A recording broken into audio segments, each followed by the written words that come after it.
All right, let's take a look at your notes. Up at the top, it might have a different title here. Cross this out and make sure it says 7.1.2. So it's a continuation. It's basically all these things are connected with each other, and we've broken it up into basically three different sections. So yesterday we were multiplying. Today we're going to explore factoring. And factoring can be lots of fun, but then it can also be a little bit of a challenge for some people. But what does it mean to first factor? As it says here, to factor, as I have the definition already typed out, it says it's to take a polynomial and break it down into its prime factors. It is the reverse of multiplying. So think about this. Think about when you think about the number 21. 21 is like saying 3 times 7, which are both prime numbers. What you're going to do is do the exact same thing, but now we're going to do it with polynomials. So we want to show you how some of these can be done easily if you notice certain patterns and you have certain things. So the ones that we're going to focus on here today is basically what's going to happen is you're going to have a trinomial, and you're going to factor where you're going to get results where you're going to have a binomial times a binomial, meaning two terms times two terms. So say if I have something like this, x plus 3 times x plus 4. If I FOIL this out, I get x squared plus 4x plus 3x plus 12. Combine like terms, I have x squared plus 7x plus 12 as my final answer. The process from going to here, that's called multiplying. That's simply multiplying, or sometimes we call FOILing or using the box method, but it's multiplying polynomials. What we want to be able to do is show you how can I go from this and go backwards. That's what it means to factor. So what we want to see is there any patterns or connections, okay, when factoring? So one way of looking at this is, well, what if I had a plus a number and a plus another number? And that number, technically a and b, and I'm just using a and b as variables, as any number for a. A can be any number, b can be any number, positive or negative. Well, when I FOIL this out, I get x squared, and then the outside is b times x, the inside is a times x, and the last is a times b, or ab. When I combine like terms, I'm simply adding a and b together and then timesing it by x. I still have this multiplication. So notice how the last term is really these two numbers multiplied together. The middle number is really the numbers added together. So if you look here, 3 times 4 is actually 12.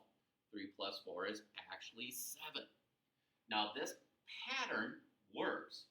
And it only works when you have a leading term of x squared. Okay? So to show you how to do this, sometimes what we'll do is we'll do a crisscross method. So here it says trinomial factoring. It says first check for a common factor and factor out if there is one. We'll worry about that in the next lesson. All of these examples are going to start with x squared.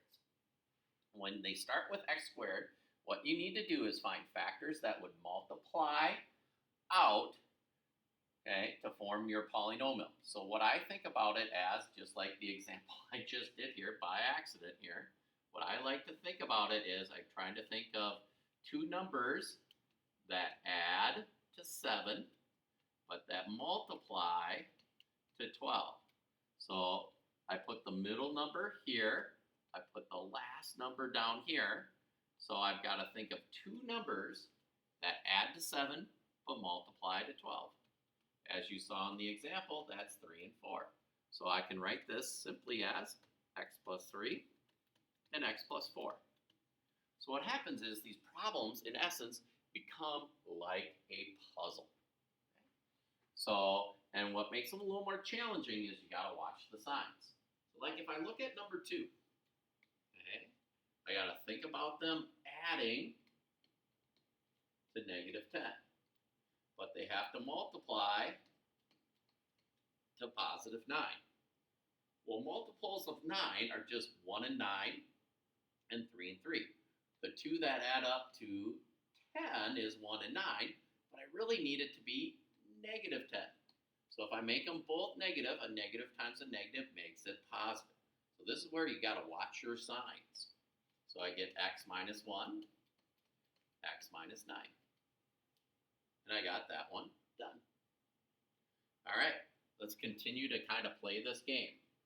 So again, has to add to 9, multiply to 20. So I start thinking of factors of 20. 1 and 20. Nope. 2 and 10. That adds up to 12. 4 and 5. So I have x plus 4 and x plus 5. If you get stuck, what I start to do is I just start to list all the factors. I was doing that in my head. I'm just trying to find the two that add up to 9. All right, let's take a look at the next one. So factors of must multiply to 18, must add to negative 11. So since it's got to multiply to a positive number, I know both factors have to be negative. So as I start to think about 18, 1 and 18, that's not going to get it to me. 2 and 9, how about that? Just like that. X minus 2, x minus 9. All right, 4 down already. Halfway done with this page. So do the next one. Has to multiply to negative 4. It's always multiply last, add to the middle. Now, whenever you have a factor, the end is a negative, one is positive, and one is negative. So now if I think about factors, if I go 1 and 4, if I make the 1 positive and the 4 negative, those are going to add up to negative 3. So I have x plus 1, x minus 4. All right, let's take a look at the next one. Ooh, factors of negative 12. You might be going, well, what numbers here, Mr. Bartz? Remember, I always go 1. So 1 has to be positive, 1 has to be negative. They have to add up to 1. So if I do 1 and 12, that's going to only differ by 11. 2 and 6, they differ by 4. 3 and 4, they differ by 1. Since the 1 has to be positive, 4 needs to be positive because 4 and negative 3 will make my positive 1. All right, so keep on plugging away here. Number 7, must multiply to 36, add to negative 12. They both must be negative. So as I start to do my 36s, 1 and 36, no. 2 and 18, that'd be negative 20. 3 and 12, that'd be negative 15. 4 and 9, that would be negative 13. 6 and 6, wow, that took a little while to get. Sometimes it might take you a little bit. Sometimes you know it right away. You know it right away, boom, write it out. Don't go through them all. If you get it right away, by all means, do it. So let's see, factors of negative 8 that add up positive 7. So 1 positive, 1 negative. So if I do 1 and 8, if I make that 8 positive and that 1 negative, just like that. See how I got that one right on the first try. All right, so that's the first concept that we're trying to do is factor trinomials where we just basically have just the x squared. All right, on the next page of notes, we're going to talk about the difference of perfect squares. So what will happen here is when you have difference of perfect squares, it's only going to be 2 terms. Okay? And what's going to be true about those 2 terms is a couple things. They're both going to be perfect squares. Okay? What it means to be a perfect square. Okay? Think about your perfect square numbers. Those are when they factor, you get the 2 same factors. So some of your perfect square numbers, 1 times 1 is 1, 2 times 2 is 4, 3 times 3 is 9, 4 times 4 is 16, 25, 36, 49, 64, 81, 100, 121, 144, 169, 196, 225. Those are the first 15 perfect squares. Now, the other thing is, notice how it says difference. So it must be a subtraction sign in between. If there's a positive sign, it doesn't work. So what happens is, it's kind of like the crisscross method that we're doing on the front side, where you get the middle term to add up to 0x. So you'll notice on all of these problems, there's no middle term whatsoever. Okay? So all you have to do to factor these is, you think of like this first one, if you like doing the crisscross method, you're thinking factors of negative 16 that add up to 0. Okay, well, they're going to be the same factor, 4, but one is negative and one is positive. So what happens is you get x minus 4, x plus 4. Okay. So all you really have to do is you take the square root of the first term, take the square root of the second term, and go plus minus. So like on this one, I can look at this and say, oh, the square root of x squared is x, or it's like saying x times x. Square root of 64 is 8, so plus 8 minus 8. Now it doesn't matter if plus comes first or minus comes first. With multiplication, they can flip, and it's the same answer. Okay. All right, so let's keep plugging away at these here real quick.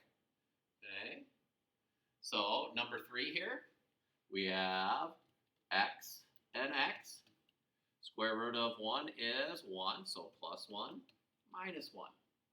Now here, we wrote the number first. So it's okay, we can say 5 minus x plus x. That can happen. Don't flip them because the negative has to go with the x. Okay, so keep the x's at the end. Ooh, we get a little bit bigger, but it's actually not that hard. The square root of 81 is 9, so you go 9 with an x. A lot of times I'll just go 9x, 9x. Negative 49, square root of 49 is 7, so plus 7 minus 7. Okay. Last one here, x to the 4th. That's like saying x squared and x squared. 25 is 5, so plus 5 minus 5, y squared, y. So I have x squared plus 5y, x squared minus 5y. All right, the last one, x squared plus 4.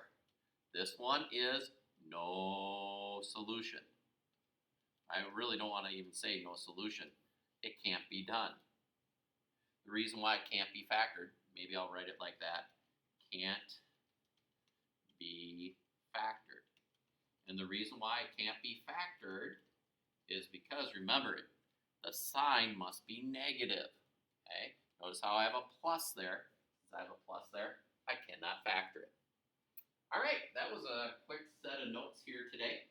Go ahead and go to your CFU and your homework assignment. So if I flip to the CFU here, go to CFU 7.12 and work on those problems on that page.